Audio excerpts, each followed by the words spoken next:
నమస్తే welcome to YNC news ముందుగా headlines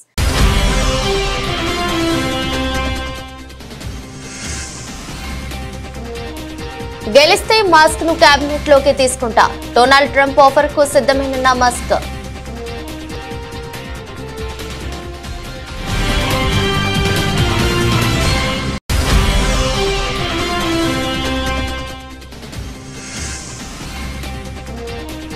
వచ్చే 5 ఏళ్లలో 70 ఉపగ్రహాలను ప్రయోగిస్తాం సంచలన విషయాలు తెలిపిన ఇస్రో చైర్మన్ సోమనాథ్.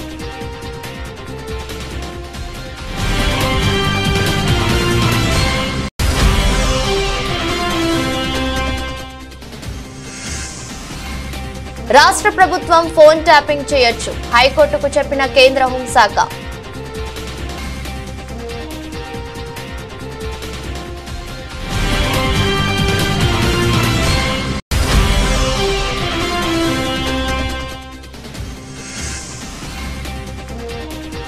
తెలంగాణ కమలం పార్టీలో కొత్త జోష్ అధ్యక్షుని ఎంపికపై క్లారిటీ ఇచ్చిన అధిష్టానం.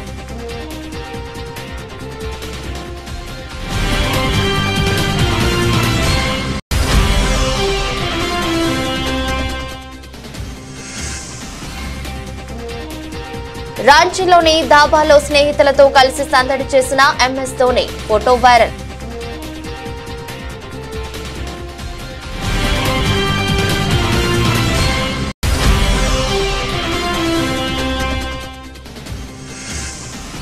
విడాకులకు దరఖాస్తు చేసుకున్న జెన్నిఫర్ లోపెజ్ ఆస్తిలో సగం వాటా కావాలని డిమాండ్ చేస్తున్న జెన్నిఫర్.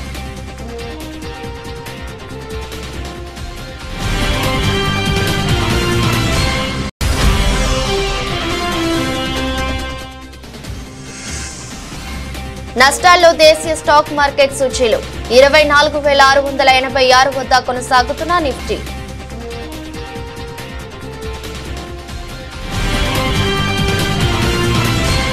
అమెరికా మాజీ అధ్యక్షుడు డొనాల్డ్ ట్రంప్ ఆసక్తికర వ్యాఖ్యలు చేశారు.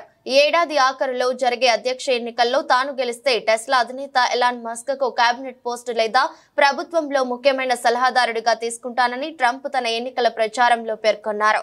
దీనిపై వెంటనే స్పందించిన మస్క్ సేవ చేయడానికి నేను సిద్ధంగా ఉన్నానని ఎక్స్ ఖాతాలో పోస్ట్ చేశారు. డిపార్ట్మెంట్ ఆఫ్ గవర్నమెంట్ ఎఫిషియన్సీ అని రాసి ఉన్న పోడియం ముందు నిలబడిన ఫోటోను మస్క్ షేర్ చేశారు. ఇటీవల మస్క్ తన సామాజిక మాధ్యమం ఎక్స్ లో ట్రంప్ ను ఇంటర్వ్యూ చేశారు. ప్రభుత్వ వ్యయాన్ని పర్యవేక్షించేందుకు గవర్నమెంట్ ఎఫిషియన్సీ కమిషన్ ఏర్పాటును ప్రతిపాదించారు. ఇందుకు ట్రంప్ కూడా సానుకూలంగానే స్పందించారు. రాబోయే 5 ఏళ్లలో 70 ఉపగ్రహాలను ప్రయోగించే యోచనలో ఉన్నామని భారతీయ అంతరిక్ష పరిశోధన సంస్థ ISRO chairman doctor S Somnath వెల్లడించారు. ఇందులో చంద్రయాన్ 4, చంద్రయాన్ 5 మిషన్ సైతం ఉన్నాయని తెలిపారు. వీటి డిజైన్ ఇప్పటికే సిద్ధమైందని కేంద్రం అనుమతి కోసం చేస్తున్నామన్నారు. చంద్రయాన్ 4 లో చంద్రుడి ఉపరితలంపై నుంచి రాళ్లు, మట్టి నమూనాలను తీసుకురానున్నట్లు తెలిపారు. చంద్రుడిపై సాఫ్ట్ ల్యాండింగ్ చేయాల్సి ఉంటుందన్నారు. ఈ మిషన్ లో స్పేస్ డాకింగ్ ఓ భాగమని వివరించారు. మిషన్ లో పలు దశల్లో రాకెట్ల పలు భాగాలను నింగిలోకి పంపి ఆ తర్వాత వాటిని స్పేస్ లోనే జత చేస్తారు. ఇండియన్ స్పేస్ అసోసియేషన్ కు చెందిన all India council for technical education కార్యక్రమంలో పాల్గొన్న సందర్భంగా డాక్టర్ సోమనాథ్ మీడియాతో మాట్లాడారు. చంద్రయాన్ 3 తర్వాత చంద్రుడిపైకి ఎన్నో మిషన్లు చేపట్టనున్నట్లు తెలిపారు. 2028లో చంద్రయాన్ 4 ని ప్రయోగించనున్నట్లు తెలిపారు. 5 ఏళ్లలో ఇస్రో ప్రయోగించనున్న 70 ఉపగ్రహాల్లో దిగువ కక్షలో ఉంచే ఉపగ్రహాలు ఉన్నాయన్నారు. 4 ఉపగ్రహాలు ప్రాంతీయ నావిగేషన్ సిస్టమ్వి సైతం ఉంటాయని తెలిపారు. 10 కంపెనీలు చిన్న శాటిలైట్ లాంచ్ వెహికల్స్ నిర్మాణంలో ఆసక్తిని కనబరిచాయన్నారు. ఇందులో కొన్ని సాంకేతికత బదిలీకి బిడ్డర్లుగా ఏర్పడిన ఎంపిక చేసినట్లు తెలిపారు. 2 ఏళ్ల వ్యవధిలో ఇస్రో సాయంతో 2 SSLVలను అభివృద్ధి చేస్తారని, ఆపై చిన్న ఉపగ్రహాలను తక్కువ భూమి కక్షలోకి ప్రవేశపెట్టడానికి రాకెట్ ను ఉపయోగించే పనిలో నిమగ్నమవుతారని ఇస్రో చీఫ్ వివరించారు. కొన్ని ప్రత్యేక పరిస్థితుల్లో ఫోన్లు ట్యాపింగ్ చేసే అధికారం కేంద్ర ప్రభుత్వానికే కాకుండా రాష్ట్ర ప్రభుత్వాలకు కూడా ఉన్నదని కేంద్ర హోం మంత్రిత్వ శాఖ హైకోర్టు నివేదించింది. రాష్ట్ర ప్రభుత్వాలు ఫోన్ ట్యాపింగ్ చేసేందుకు తమ అనుమతి అవసరం లేదని తెలిపింది. గత ప్రభుత్వ హయాంలో జరిగిన ఫోన్ ట్యాపింగ్ వ్యవహారంపై పోలీసులు దాఖలు చేసిన కౌంటర్ పిటిషన్లలో కేంద్ర ప్రభుత్వ ప్రస్తావన లేదని గుర్తు చేసింది. ఫోన్ ట్యాపింగ్ కేసులో కేంద్ర ప్రభుత్వ ప్రస్తావన లేదని, కనీసం తమకు సమాచారం కూడా ఇవ్వలేదని పేర్కొంది. గత గత పాలనలో రాజకీయ ప్రత్యర్థులు, ప్రైవేటు వ్యక్తులతో పాటు హైకోర్టు న్యాయమూర్తుల ఫోన్లను ట్యాపింగ్ చేసినట్టుగా పత్రికల్లో వచ్చిన వార్తలను సుమాటోగా పరిగణించి హైకోర్టు విచారణ చేపట్టింది. ప్రధాన న్యాయమూర్తి justice Alok Aradhe, justice T Vinod Kumar తో కూడిన ధర్మాసనం మంగళవారం మరోసారి విచారించింది. కేంద్రం తరపున అదనపు సోలిసిటర్ జనరల్ నరసింహార్ శర్మ వాదనలు వినిపించారు. కేంద్ర టెలికమ్యూనికేషన్ చట్టం 23 జూన్ 2021 నుంచి అమల్లోకి వచ్చింది. దీనికి సంబంధించిన నిబంధనల రూపకల్పన జరగలేదు కాబట్టి ప్రస్తుతం టెలిగ్రాఫ్ నిబంధనలే అమల్లో ఉన్నాయి. కొత్త చట్టం ప్రకారం అనుమతి లేకుండా చట్ట విరుద్ధంగా ట్యాపింగ్ కు పాల్పడితే 3 ఏళ్ల వరకు జైలు శిక్ష లేదా 2 కోట్ల జరిమానా లేదా 2 కలిపి విధించవచ్చు. మెదక్ జిల్లా రామాయంపేట మండల కేంద్రంలో పార్లమెంట్ ఎన్నికల్లో ఎంపీగా గెలుపొందిన తర్వాత ఓటర్లకు కృతజ్ఞతలు తెలిపే విధంగా కృతజ్ఞతా సభ ఏర్పాటు చేశారు. సమావేశాన్ని జ్యోతి ప్రజ్వలన చేసి ప్రారంభించారు. ఎంపీగా గెలుపొందిన రఘునందన్ రావు రామాయంపేట రావడంతో ఆయనను కార్యకర్తలు, నాయకులు, అభిమానులు శాలువాలతో ఘనంగా సన్మానించారు. అక్కన్నపేట మాజీ సర్పంచ్ మహేశ్వరి, సిద్దరాములు రాఖీ కట్టి శుభాకాంక్షలు తెలిపారు. నిజాంపేట మండలానికి చెందిన 50 మంది కాంగ్రెస్ పార్టీ కార్యకర్తలు బీజేపీలో చేరడంతో వారికి ఆయన పార్టీ కండువా కప్పి పార్టీలోకి ఆహ్వానించారు. సంగారెడ్డి నుండి ఎలుకత్తురి పోయే రోడ్డు రామాయంపేట ఊర్లో నుండి వెళ్లాలని పలువురు వ్యాపార వాణిజ్య సంస్థల ప్రతినిధులు ఎంపీ రఘునందన్ రావుకు వినతి పత్రం అందజేశారు. మెదక్ ఎంపీ రఘునందన్ రావు మాట్లాడుతూ కాంగ్రెస్ ప్రభుత్వం అధికారంలోకి వచ్చి 8 నెలలు గడిచినా రైతు బంధు ఇప్పటికీ ఎవరికి వేయలేదని, రైతులకు 2 లక్షల రూపాయల రుణమాఫీ జరిగే వరకు బీజేపీ పక్షాన పోరాడుతాం, కార్యకర్తల నమ్మకాన్ని వమ్ము చేయకుండా రానున్న ఎన్నికల్లో వార్డు సభ్యుల నుండి మొదలుకొని జెడ్పీటీసీ వరకు బీజేపీ అభ్యర్థులను గెలిపించే బాధ్యత నాదని ఆయన కార్యకర్తలకు భరోసానిచ్చారు.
మూడోసారి అధికారం దక్కించుకున్నాక సంస్థాగత ఎన్నికలపై కమలనాథులు ఫోకస్ చేశారు. కమలం పార్టీలో సంస్థాగత సంగ్రామానికి స్వరం సిద్ధమైంది. దేశమంతా సభ్యత్వ నమోదు కార్యక్రమంతో దీన్ని ప్రారంభించబోతున్నారు. ఇప్పటికే బీజేపీ సభ్యత్వ నమోదు అభియాన్ పై ఢిల్లీలో వర్క్ షాప్ జరిగింది. సభ్యత్వ నమోదుపై ట్రైనింగ్ ఇచ్చారు. సభ్యత్వ నమోదు విధి విధానాలు పార్టీ నాయకత్వం ప్రకటించింది. బుధవారం తెలంగాణ రాష్ట్ర పార్టీ ఆధ్వర్యంలో వర్క్ షాప్ జరగబోతోంది. సభ్యత్వ నమోదుకు సంబంధించి తెలంగాణలో 12 మందితో ఓ కమిటీని కూడా నియమించారు. ఇందులో బీజేపీ రాష్ట్ర అధ్యక్షుడు కిషన్ రెడ్డి, పార్టీ ప్రధాన కార్యదర్శులతో పాటు పార్టీ ముఖ్య నేతలు ఉన్నారు. తెలంగాణలో మెంబర్షిప్ డ్రైవ్ ను పెద్ద ఎత్తున నిర్వహించి సంస్థాగత కమిటీలను ఎన్నికలు నిర్వహించనున్నారు. బుధవారం సికింద్రాబాద్ క్లాసిక్ గార్డెన్ లో జరిగే వర్క్ షాప్ తో ప్రతి జిల్లాకు మెంబర్షిప్ కి సంబంధించిన ఓ ప్రముఖ, 2 సహా ప్రముఖులను పార్టీ నియమించనుంది. మెంబర్షిప్ డ్రైవ్ లో ఫస్ట్ పేజ్ ను సెప్టెంబర్ 1వ తేదీ నుంచి ప్రారంభించే అవకాశం ఉంది. సెప్టెంబర్ 1 నుండి సెప్టెంబర్ 25 వరకు మొదటి విడత, అక్టోబర్ 1 నుండి అక్టోబర్ 15 వరకు రెండో విడత సభ్యత్వ నమోదు నిర్వహించేందుకు ఏర్పాట్లు చేస్తున్నారు. ఇక క్రియాశీల సభ్యత్వం నమోదును అక్టోబర్ 16 నుంచి అక్టోబర్ 31 వరకు ఉండే ఛాన్స్ ఉంది. నవంబర్ 1 నుంచి నవంబర్ 10 వరకు ప్రాథమిక క్రియాశీల సభ్యత్వం రిజిస్టర్ తయారు చేస్తారు. ఈసారి తెలంగాణలో దాదాపు 50 లక్షల సభ్యత్వం టార్గెట్ గా బీజేపీ ముందుకు వెళ్తోంది. మెంబర్షిప్ డ్రైవ్ తర్వాత సంస్థాగత ఎన్నికల ప్రక్రియ ప్రారంభం కానుంది. కింది స్థాయి నుంచి పార్టీ అంతర్గత ఎన్నికలు జరగనున్నాయి. బూత్ కమిటీ అధ్యక్షులు ఎన్నిక మొదట జరుగుతుంది. తర్వాత మండల కమిటీ, జిల్లా కమిటీ అధ్యక్షుల ఎన్నిక వరుస క్రమంలో నిర్వహిస్తారు. ఆపై రాష్ట్ర అధ్యక్షుడి ఎన్నిక డిసెంబర్లో జరిగే అవకాశం కనిపిస్తోంది. దేశంలో సగానికి పైగా రాష్ట్రాల్లో బీజేపీ రాష్ట్ర అధ్యక్షుని ఎన్నిక పూర్తయితే జాతీయ అధ్యక్ష ఎన్నిక జరుగుతుందని పార్టీ వర్గాలు చెబుతున్నాయి. ఎన్నికలు ఉన్న రాష్ట్రాలకు నేరుగానే అధ్యక్షులు ఎంపిక చేస్తున్న కమల అధినాయకత్వం మిగిలిన రాష్ట్రాలకు తొందరపడకుండా ఎన్నిక ప్రక్రియ ద్వారానే అధ్యక్షుల ఎంపిక పూర్తి చేసే యోచనలో ఉన్నట్లు తెలుస్తోంది. లోక్సభ ఎన్నికల తర్వాత బీజేపీ రాష్ట్ర అధ్యక్షుడి కిషన్ రెడ్డి రెండోసారి కేంద్ర మంత్రి కావడంతో ఆయన ప్లేస్ లో కొత్త అధ్యక్షుడు వస్తారని జోరుగా ప్రచారం సాగుతోంది. పలువురి పేర్లు కూడా రేసులో ముందున్నాయని, మరికొంతమంది పేర్లు కన్ఫర్మ్ అయ్యాయని వార్తలు చక్కర్లు కొట్టాయి. అవే పేర్లతో సంస్థాగత ఎన్నికల్లోనే కొత్త అధ్యక్షుని ఎన్నిక ఉంటుందని పార్టీ నేతలు అంటున్నారు. ప్రస్తుతం మెంబర్షిప్ డ్రైవ్ తో బిజీ షెడ్యూల్ లోకి బీజేపీ వెళ్లబోతోంది. ఐపీఎల్ 2025లో మహేంద్ర సింగ్ ధోని ఆడతారా? రిటైర్మెంట్ ప్రకటిస్తారా? ప్రస్తుతం క్రికెట్ వర్గాల్లో ఈ అంశం హాట్ టాపిక్ గా మారింది. 42 ఏళ్ల ధోని ఐపీఎల్లో చెన్నై సూపర్ కింగ్స్ జట్టు తరపున ఆడుతున్నారు. 2024లో సిఎస్కే కెప్టెన్సీ బాధ్యతల నుంచి తప్పుకొని రుతురాజ్ గైక్వాడ్ కు జట్టు బాధ్యతలు అప్పగించారు. కేవలం వికెట్ కీపర్, బ్యాటర్ గానే ధోని బరిలోకి దిగారు. మోకాలి నొప్పితో బాధపడుతున్న ధోని 2025 సీజన్ నాటికి రిటైర్మెంట్ ప్రకటిస్తాడన్న చర్చ జరుగుతోంది. అయితే 2025 ఐపీఎల్లో ధోనిని సిఎస్కే జట్టు అన్క్యాప్డ్ ప్లేయర్ గా ఉంచుకోవచ్చని వార్తలు వినిపిస్తున్నాయి. మరోవైపు టీమిండియాకు రిటైర్మెంట్ ప్రకటించిన తర్వాత ధోని తన వ్యాపార కార్యకలాపాల్లో బిజీగా ఉంటున్నారు. ఇటీవల తన స్వస్థలమైన రాంచీ, జార్ఖండ్ లో వీలు చిక్కినప్పుడల్లా అతని కుటుంబ సభ్యులు, స్నేహితులతో సమయాన్ని గడుపుతున్నారు. గత ఆదివారం రాంచీలోని స్థానిక ధాబాలో తన క్లోజ్ ఫ్రెండ్స్ తో కలిసి ధోని లంచ్ చేశారు. ధాబా వద్ద ఓపెన్ ప్లేస్ లో పెద్ద డైనింగ్ టేబుల్ మీద స్నేహితులతో కలిసి ధోని భోజనం చేస్తున్న ఫోటో సోషల్ మీడియాలో వైరల్ అవుతోంది. ఈ ఫోటోపై నెటిజన్లు తమదైన శైలిలో ధోని పట్ల ప్రేమను చాటుకుంటూ ప్రశంసలు జల్లు కురిపిస్తున్నారు. హాలీవుడ్ నటుడు బెన్ అఫ్లెక్ నుంచి విడాకులు తీసుకునేందుకు జెన్నిఫర్ లోపెజ్ దరఖాస్తు చేసుకుంది. 2 ఏళ్ల వివాహ బంధానికి ఆ ఇద్దరు బ్రేకప్ చెప్పేస్తున్నారు. లాస్ ఏంజల్స్ కౌంటీ కోర్టులో మంగళవారం జెన్నిఫర్ లోపెజ్ డైవర్స్ ఫైల్ చేసింది. 2022లో ఆ ఇద్దరు లాస్ వేగాస్ లో పెళ్లి చేసుకున్నారు. ఆ తర్వాత జార్జియాలో భారీ విందును ఏర్పాటు చేశారు. వాస్తవానికి ఇద్దరి మధ్య 2002లోనే పరిచయం జరిగింది. ఆ సమయంలో ఒకటవ్వాలని నిర్ణయించారు. కానీ 2 దశాబ్దాల తర్వాత వాళ్ళు పెళ్లి చేసుకున్నారు. లాస్ ఏంజల్స్ కోర్టు డాక్యుమెంట్ల ప్రకారం లోపెజ్, అఫ్లెక్ ఇద్దరు తమ ఆర్థిక సమాచారాన్ని వెల్లడించాల్సి ఉంటుంది. ప్రస్తుత ఆదాయం, ఖర్చులు, ప్రాపర్టీలు, రుణాలు ఏమున్నాయో చెప్పాల్సి ఉంటుంది. తుది ఒప్పందం జరిగే వరకు ఇద్దరు తమ ఆర్థిక వివరాలను బహిర్గతం చేయాల్సి ఉంటుందని కోర్టు డాక్యుమెంట్లు పేర్కొన్నాయి. 60 రోజుల్లో లోపెజ్ తన ఆదాయ, ఆర్థిక వివరాలను వెల్లడించాలి. ఆ తర్వాత మరో 60 రోజుల్లో అఫ్లెక్ కూడా తన ఆర్థిక వివరాలు తెలపాల్సి ఉంటుంది. ఒకవేళ తమ ఆర్థిక వివరాలు తెలపకపోతే అప్పుడు కోర్టు ఈ కేసులో జోక్యం చేసుకుంటుంది. గత కొన్ని నెలల నుంచి ఆ ఇద్దరి మధ్య రిలేషన్ సరిగా లేదు. పాప్ స్టార్ జెన్నిఫర్ లోపెజ్ భారీ స్థాయిలో భరణం డిమాండ్ చేస్తున్నట్లు తెలుస్తోంది. నటుడు బెన్ అఫ్లెక్ కు చెందిన $150 మిలియన్ల ఆస్తిలో సగం వాటా కావాలని జెన్నిఫర్ డిమాండ్ చేయనున్నట్లు స్పష్టమవుతోంది. రేడార్ ఆన్లైన్ అనే వెబ్ పోర్టల్ దీనికి సంబంధించిన కథనాన్ని ఇటీవల రాసింది. దేశీయ స్టాక్ మార్కెట్ సూచీలు బుధవారం స్వల్ప నష్టాలతో ప్రారంభమయ్యాయి. అంతర్జాతీయ మార్కెట్లలోని ప్రతికూల సంకేతాలు మన మార్కెట్లను ప్రభావితం చేస్తున్నాయి. ఉదయం 9:26 సమయంలో సెన్సెక్స్ 81 పాయింట్లు నష్టపోయి 80,721 వద్ద కొనసాగుతోంది. నిఫ్టీ 12 పాయింట్లు కుంగి 24,686 వద్ద ట్రేడ్ అవుతుంది. డాలర్తో పోలిస్తే రూపాయి మారకం విలువ 83.81 వద్ద ప్రారంభమైంది.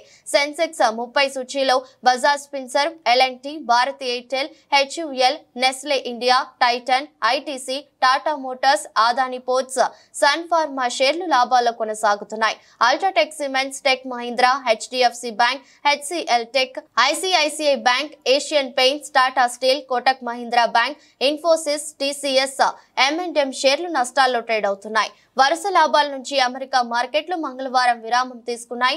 అక్కడి ప్రధాన సూచీలు నష్టాలతో ముగిశాయి. నేడు ఆసియా పసిఫిక్ సూచీలు అదే బాటలో పయనిస్తున్నాయి. అంతర్జాతీయ మార్కెట్లో బ్యారెల్ బ్రెంట్ చమురు ధర $77.09 వద్ద కొనసాగుతుంది.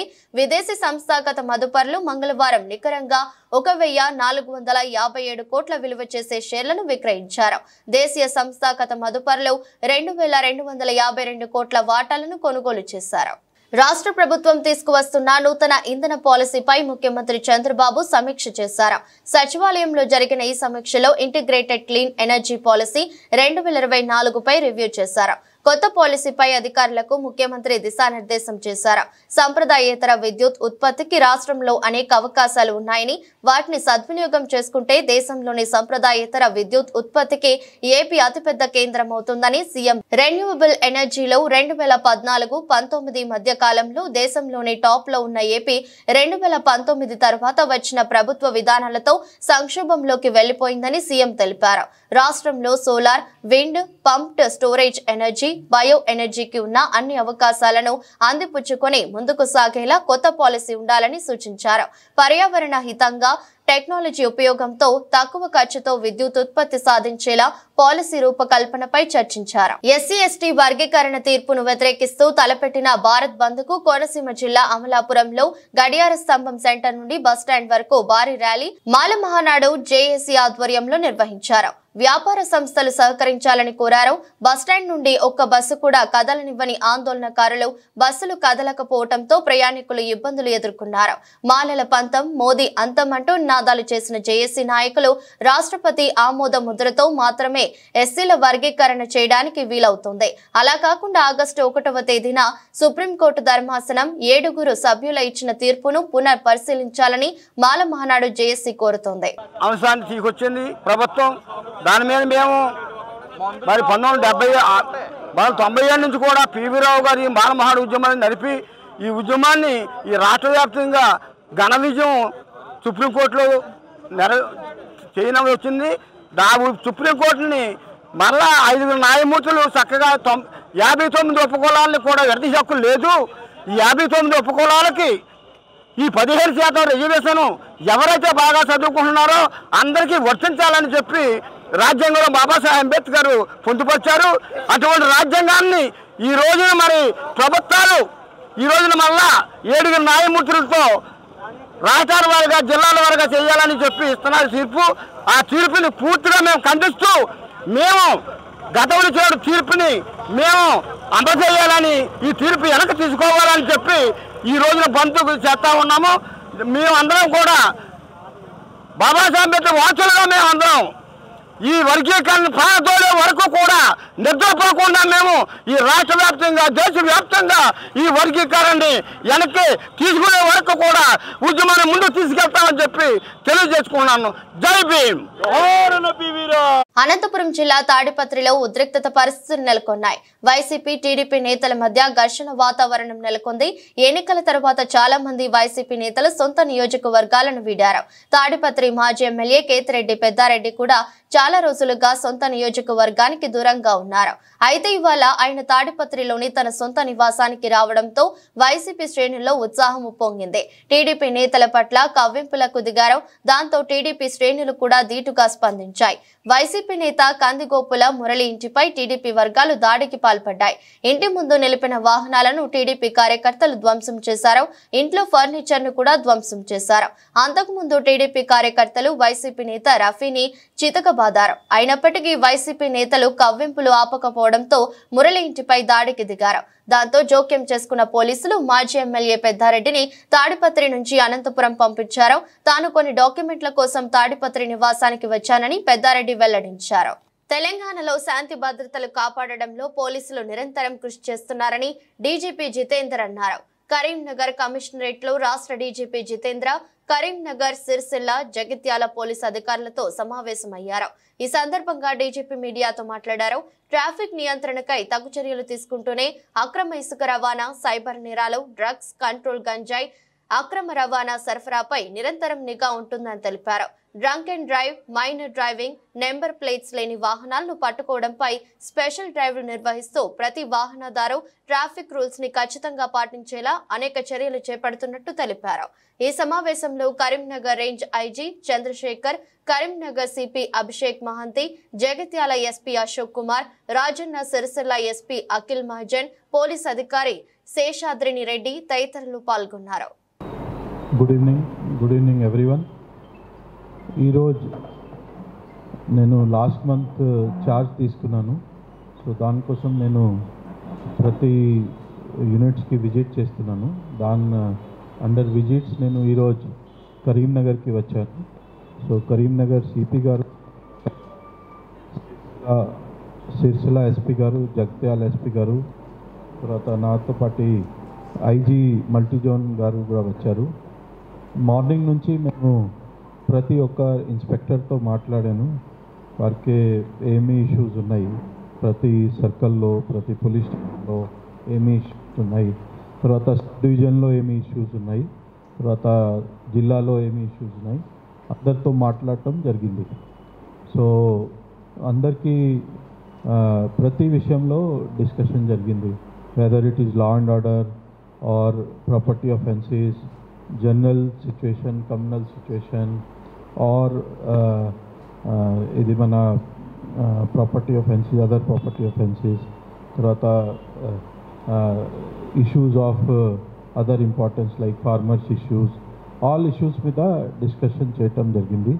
So I'm very happy that all the officers doing very well and I requested them to continue their good efforts and get good name for the police department. The issues mida etla number of accidents kuda etla tagginchali dantlo kuda review cheyatam jarigindi. Andartho jara detailed discussion. So I requested all the officers to be in touch with the engineering department, municipal department, and regularly they should hold meetings with collectors and other line departments. వ్యవసాయ మోటార్లే లక్ష్యంగా చోరీకి పాల్పడుతున్న 6 సభ్యుల దొంగల ముఠాను అదుపులోకి తీసుకున్నారు డోర్నకల్ పోలీసులు. మహబూబాబాద్ జిల్లా డోర్నకల్ పరిసర ప్రాంతాల్లో వ్యవసాయ బావుల వద్ద మోటార్లను దొంగలిస్తూ సొమ్ము చేసుకుంటున్న 10 మంది దొంగల ముఠాలో 6 పట్టుకున్నామని, వారి వద్ద నుంచి 19 వ్యవసాయ మోటార్లు, 2 స్కూటీలు, ఒక అశోక లేలాండ్ వాహనాన్ని స్వాధీనం చేసుకున్నట్టు జిల్లా ఎస్పీ సుధీర్ రామ్నాథ్ కేకెన్ తెలిపారు. వాహన తనిఖీల ద్వారా దొంగల ముఠాను పట్టుకున్నట్టు తెలిపారు. వీరు ఖమ్మంలోని ఓ మహిళా వ్యాపారస్తురాలి దగ్గర అమ్ముతున్నట్టు విచారణలో వెల్లడించినట్టు పేర్కొన్నారు. 10 మంది సభ్యుల ముఠాలో 6 పట్టుకున్నామని, మరో 4 పరారీలో ఉన్నట్లు ఎస్పీ తెలిపారు. సుమారు 4,54,000 రూపాయల విలువైన వస్తువులను స్వాధీనం చేసుకున్నట్టు వివరించారు. వెహికల్ చెకింగ్ చేసే టైంలో ఒక సస్పిషియస్ కండిషన్లో ఒక వెహికల్ మనకు దొరికింది, అశోక్ లీలాండ్ వెహికల్. ఆ వెహికల్లో మనకు 6 ముద్దాయిలు, దాంతోపాటు ఒక 2 స్కూటర్స్, తర్వాత ఒక 70,000 క్యాష్ దొరికింది, ప్లస్ 2 మోటార్స్ కూడా, ఎలక్ట్రిక్ అగ్రికల్చర్ మోటార్స్ కూడా దొరికింది. అది ఇంట్రోగేషన్ చేసిన తర్వాత మనకు అది తెలిసింది వాళ్ళు ఈ మోటార్ దొంగతనం చేసే టీం అది. ఆల్మోస్ట్ టోటల్ 10 మంది ఉంటారు వాళ్ళు. సో దాంట్లో కొంతమంది డే టైంలో అది స్కూటర్ వాడి మొత్తం ఏరియాలో ఎక్కడెక్కడ ఎట్లాంటి మోటార్స్ ఉన్నాయి అది వాళ్ళు రెక్కీ చేసి నైట్ టైంలో ఈ అశోక్ లేలాండ్ ఒక ట్రాలీ లాగా ఉంటుంది, దాంట్లో అది దొంగతనం చేసి దాంట్లో పెట్టి ఇది ట్రాన్స్పోర్ట్ చేసేవాళ్ళు. సో అట్లాంటి ఇది డే టైం రెక్కీ చేసి నైట్ టైం దొంగతనం చేసే టీం. మ్యాక్సిమం వాళ్ళు ఖమ్మం డిస్ట్రిక్ట్ సంబంధించి ఉన్నారు. ఇప్పుడు మనకు వాళ్ళకు ఇంట్రోగేషన్ చేసిన తర్వాత వాళ్ళు కొన్ని ఆఫెన్సెస్ కూడా కన్ఫ్యూజ్ చేయడం జరిగింది. ఆల్మోస్ట్ 19 కేసెస్లో వాళ్ళది ఇన్వాల్వ్మెంట్ ఉంది. దాంట్లో ఇప్పటివరకు మనకు టోటల్ 19 మోటార్స్ రికవరీ అయింది. 19 మోటార్స్లో మన మహబూబాద్ డిస్ట్రిక్ట్ సంబంధించి ఆల్మోస్ట్ ఒక 10 కేసెస్ ఉన్నాయి. ఖమ్మం డిస్ట్రిక్ట్ సంబంధించి ఒక 9 కేసెస్ ఉన్నాయి. సో ఈ వెహికల్ అంటే ఈ మోటార్స్ ప్లస్ క్యాష్ మనకు తెలిస్తే టోటల్ 4,54,000 వర్త్ ప్రాపర్టీ రికవర్ అయింది. ఓడ దాటే వరకు ఓడమల్లన్న, ఓడ దాటిన తర్వాత బోడమల్లన్న అన్నట్టు కాంగ్రెస్ ప్రభుత్వం వ్యవహరిస్తోందని బీఆర్ఎస్ పార్టీ పెద్దపల్లి జిల్లా అధ్యక్షులు మాజీ ఎమ్మెల్యే కోరుకంటి చందర్ అన్నారు. పెద్దపల్లి జిల్లా గోదావరి కని బీఆర్ఎస్ పార్టీ కార్యాలయంలో ఏర్పాటు చేసిన మీడియా సమావేశంలో మాట్లాడుతూ ఎన్నికల సమయంలో కాంగ్రెస్ ప్రభుత్వం అందరికీ రుణమాఫీ చేస్తామని చెప్పి 40% మాత్రమే రుణమాఫీ చేసి రైతుల గుండెల్లో గుణపాలు దింపిందని మండిపడ్డారు. BRS party working president KTR పిలుపు మేరకు తెలంగాణ వ్యాప్తంగా నియోజకవర్గ మండల కేంద్రంలో ధర్నాలను చేపట్టినట్టు తెలిపారు. ఓడ దాటేదాకా ఓడమల్లప్ప, ఒడ్డు దాటిన తర్వాత బోడమల్లప్ప అనేటువంటి చందంగా ఇలా కాంగ్రెస్ ప్రభుత్వం ఎన్నికల సమయంలో అందరికీ రుణమాఫీ చేస్తామని మాట్లాడి ఈరోజు 40% మాత్రమే రుణమాఫీ చేసి ఇలా రైతుల గుండెల్లో గుణపాలు దించినటువంటి రేవంత్ రెడ్డి ప్రభుత్వానికి బుద్ధి చెప్పాల్సినటువంటి సందర్భం వచ్చింది. ఈరోజు బీఆర్ఎస్ పార్టీ తెలంగాణ వ్యాప్తంగా గౌరవనీయులు BRS party working president KT Rama Rao అన్న గారి పిలుపు మేరకు పెద్దపల్లి జిల్లా వ్యాప్తంగా ఈ యొక్క 22వ తారీఖు నాడు ఎలాంటి ఆంక్షలు లేకుండా రుణమాఫీ చేయాలని రైతుల పక్షాన డిమాండ్ చేస్తూ నియోజకవర్గ కేంద్రాలలో, మండల కేంద్రాలలో ధర్నాలను ఏర్పాటు చేయడం జరిగింది. ఈ యొక్క ధర్నాలను విజయవంతం చేయడం కోసం రైతన్నలందరూ కూడా కదలి రావాలి, కదం తొక్కాలి. ఈ యొక్క ప్రభుత్వానికి బుద్ధి వచ్చేటువంటి విధంగా, బుద్ధి చెప్పేటువంటి విధంగా ఈ యొక్క కాంగ్రెస్ నాయకత్వాన్ని నిలదీయాలని కూడా ఈ సందర్భంగా నేను యావత్తు పెద్దపల్లి జిల్లాలో ఉన్నటువంటి రైతాంగానికి విజ్ఞప్తి చేస్తా ఉన్నాను. వార్తలు ముగించే ముందు మరోసారి హెడ్లైన్స్.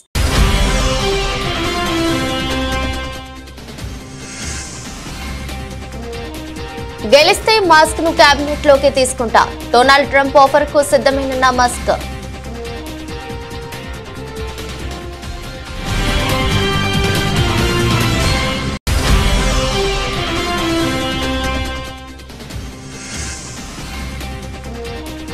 వచ్చే 5 ఏళ్లలో 70 ఉపగ్రహాలను ప్రయోగిస్తాం, సంచలన విషయాలు తెలిపిన ఇస్రో చైర్మన్ సోమనాథ్.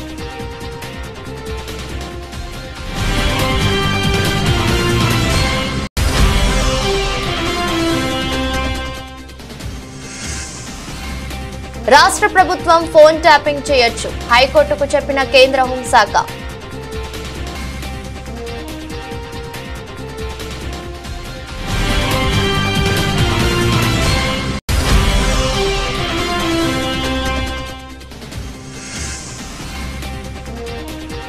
తెలంగాణ కమలం పార్టీలో కొత్త జోష్, అధ్యక్షుని ఎంపికపై క్లారిటీ ఇచ్చిన అధిష్టానం.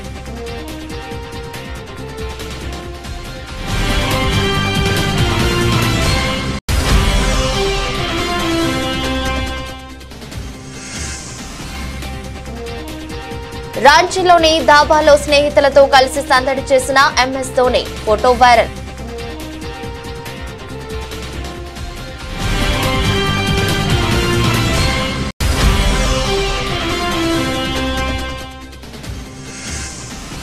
విడాకులకు దరఖాస్తు చేసుకున్న జెన్నిఫర్ లోపెజ్, ఆస్తిలో సగం వాటా కావాలని డిమాండ్ చేస్తున్న జెన్నిఫర్.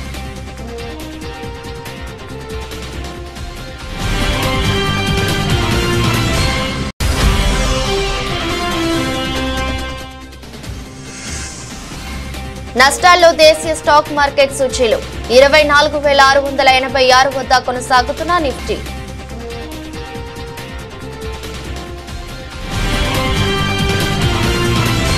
ఇది రోజు బులెటిన్. మరో బులెటిన్లో మళ్ళీ కలుద్దాం. అంతవరకు సెలవు. నమస్కారం.